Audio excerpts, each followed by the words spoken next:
Bíblia para a Igreja. A Epístola de Efésios, com João Paulo Thomaz de Aquino. Graça e paz.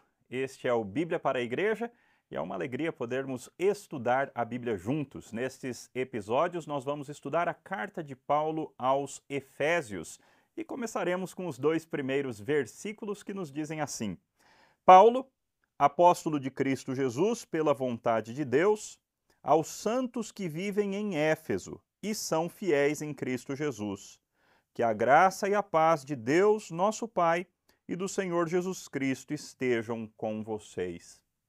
Paulo teve o seu primeiro contato com a igreja de Éfeso, na verdade com a cidade de Éfeso, ainda não havia uma igreja especificamente ali, mas com algumas pessoas ali, os primeiros convertidos, no ano 51, no transcorrer da sua segunda viagem missionária. Ele passou apenas pouquíssimos dias por ali. Na segunda viagem missionária de Paulo, o foco principal foi a cidade de Éfeso. Então, dos anos 52 até 55 depois de Cristo, Paulo ficou 2 anos e meio, mais ou menos, 2 anos e 3 meses, algo em torno disso. Ele ficou ali naquela cidade e transformou a cidade de Éfeso numa espécie de base para a sua atuação missionária em toda a região, embora o foco tenha sido primariamente nesta grande cidade. A cidade de Éfeso é considerada a terceira maior cidade do Império Romano, ali na época do primeiro século. Era uma cidade muito desenvolvida, a principal cidade de uma província romana chamada Província da Ásia Menor, e era uma cidade bastante rica, uma cidade, calcula-se com em torno de 250 mil habitantes, tinha o seu porto, tinha uma vida comercial bastante pujante, tinha uma vida religiosa ainda mais importante, sendo que a deusa principal da cidade era a deusa Diana, deusa da fertilidade, deusa muito importante, inclusive para a economia da cidade. Economia esta que era baseada na venda de diversos nichos, de diversas imagens, de diversos objetos religiosos ligados à deusa Diana, bem como no grande turismo que era feito por causa do templo de Diana e por causa de todas essas coisas religiosas que aconteciam ali em Éfeso.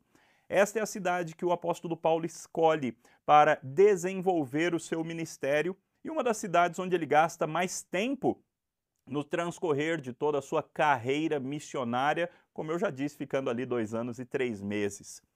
Paulo, depois que sai de Éfeso, demora em torno de 5 anos, mais ou menos, para escrever a carta que nós temos no Novo Testamento. Ou seja, em torno do ano 60 depois de Cristo é que Paulo escreve essa carta. Lembre-se que Paulo também tinha colocado Timóteo, um dos seus auxiliares e discípulos, para pastorear a igreja de Éfeso. Lembre-se também que a igreja de Éfeso recebe uma carta do apóstolo João, lá no Apocalipse. Ela é uma das 7 igrejas que recebem o livro do Apocalipse como um todo, de maneira que nós estamos diante de uma das igrejas mais importantes do Novo Testamento. Igreja pastoreada por Paulo, pastoreada por João, pastoreada por Timóteo, uma igreja que teve um privilégio grandioso de contar com vários homens de Deus importantes cuidando dela. Nesta carta, nestes 2 primeiros versículos, Paulo denuncia ou ele anuncia um dos seus principais temas. Ele saúda a igreja, como ele faz em todas as suas 13 cartas no Novo Testamento, ele saúda a igreja com graça e paz. Veja novamente que a graça e a paz de Deus, nosso Pai, e do Senhor Jesus Cristo estejam com vocês. Às vezes a gente olha para essa saudação e a gente passa correndo por ela, não é verdade? É como se fosse uma saudação sem grande sentido, sem grande significado, mas note, esse é um dos termos, essa expressão conjunta, graça e paz, é um dos termos teológicos mais importantes da teologia paulina. Na verdade, Paulo inventou essa saudação, foi uma saudação cunhada pelo próprio apóstolo Paulo, ninguém usava graça e paz antes de Paulo. Paulo é que inventa essa saudação e por meio dessa saudação ele comunica toda a sua teologia de uma maneira bastante encapsulada, bastante resumida. Para Paulo, a graça é o elemento fundamental da nossa salvação. Foi a graça de Deus, este maravilhoso atributo do Senhor, é o que faz toda a diferença em nós sermos transformados. Em sua vontade soberana, o Senhor decide derramar graça sobre algumas pessoas. Mas essa graça não vem apenas, e olha que não é pouco, em forma de salvação, ela também vem em forma de vocação para o ministério, de vocação para o apostolado, no caso do apóstolo Paulo, mas de vocação para todos os crentes, no caso dos dons espirituais, que também por vezes recebem o nome de graças. A graça é aquilo que possibilita que nós, uma vez em comunhão com Deus, agora tenhamos paz. Veja que graça e paz estão intimamente relacionadas. Graça e paz, ou seja, é a graça de Deus que possibilita que nós vivamos em paz com Deus. É a graça de Deus que possibilita que nós vivamos em paz uns com os outros. E esse é um dos principais assuntos da carta de Paulo aos Efésios. Porque a igreja de Éfeso era composta tanto de judeus quanto de não-judeus, de gentios, de pessoas de vários lugares. Aliás, Éfeso era uma cidade que atraía pessoas de todos os lugares do Império Romano. E assim a igreja era composta de uma ala judaica e uma ala de várias pessoas de vários lugares que eram tratados pelos judeus como os gentios. E às vezes a igreja entrava em atrito. Quando Paulo escreve essa carta, a igreja estava passando por um certo tipo de atrito. Essas duas alas da igreja estavam disputando poder, estavam disputando qual era a mais importante, qual era a mais fiel ao Senhor, qual era aquela que deveria ocupar os cargos principais da igreja, qual era a ala mais fiel ao Senhor, mais santa, qual tinha uma posição mais especial na presença de Deus. E Paulo escreve para fomentar a unidade. Paulo escreve para fomentar a paz que vem por meio da graça de Deus.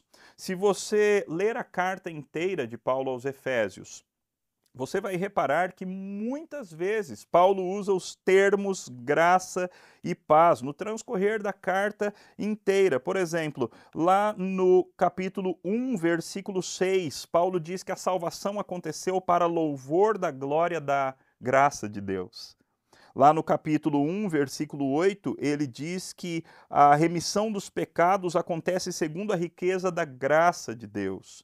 Lá no capítulo 2, verso 5, pela graça vocês são salvos. Esse arroubo maravilhoso teológico de Paulo, pela graça vocês são salvos, que ele repete no versículo 8, porque pela graça vocês são salvos. Ou no versículo 7 do capítulo 2, Deus fez isso para mostrar nos tempos vindouros a suprema riqueza da sua graça. Assim, a graça é absolutamente fundamental, é a graça que nos transforma. Mas essa graça que transforma, ela transforma com um objetivo. Ela transforma de tal maneira que agora nós possamos viver como um povo uno, um povo que vive em unidade, um povo que tem paz. Talvez isso seja um assunto muito importante para você, para a sua igreja. Quem sabe você já teve problemas de relacionamento com alguém lá da tua igreja. Quem sabe existam fraturas no relacionamento lá dentro da sua igreja, no seu relacionamento ou no relacionamento de outras pessoas. Quem sabe existam até partidos dentro da sua igreja.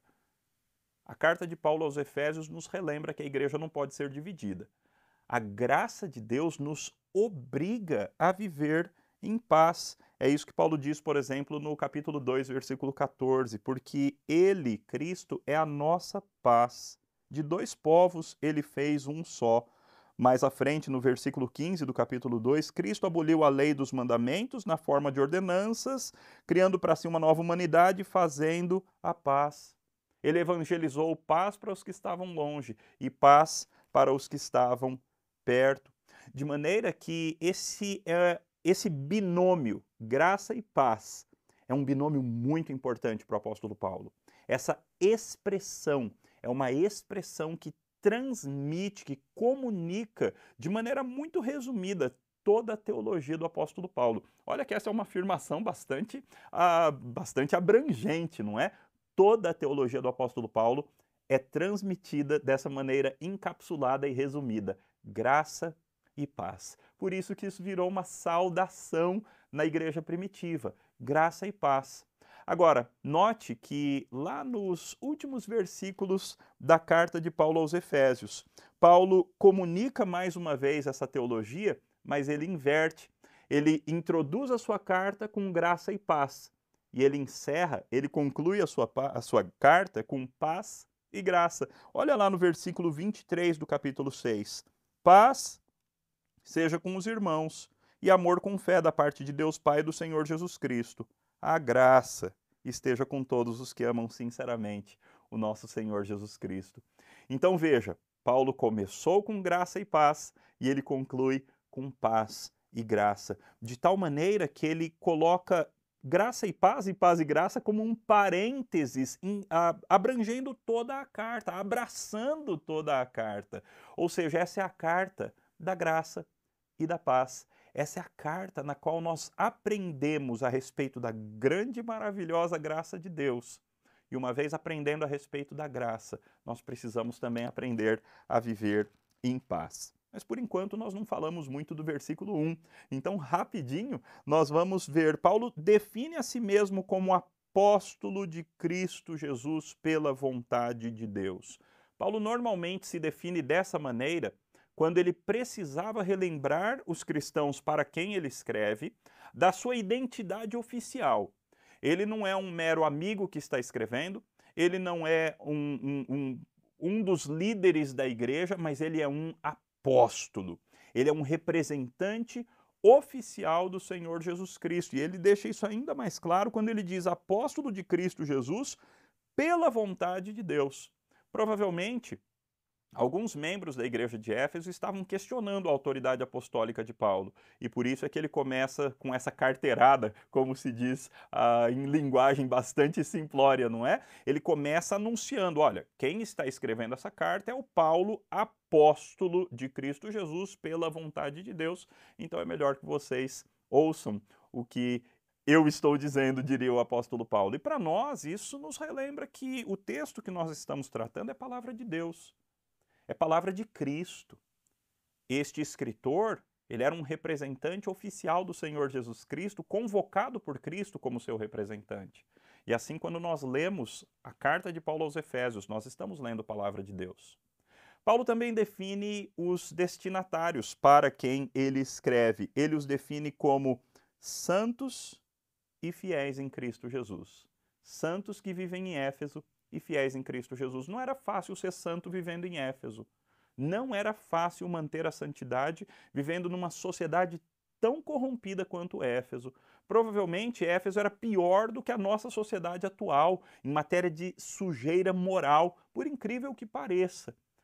Ainda assim, os cristãos foram chamados pela graça para serem santos, para manterem uma vida diferente, para serem caracterizados pelas características que vêm de Cristo, como Paulo vai demonstrar de maneira muito clara no transcorrer da carta. E eles eram também chamados para serem fiéis em Cristo Jesus, aqueles que creem em Cristo e que são transformados em pessoas que agora vivem da maneira que agrada o Senhor Jesus Cristo. Então Paulo termina com a saudação, graça e paz. E assim, junto com Paulo, nós também concluímos. Graça e paz.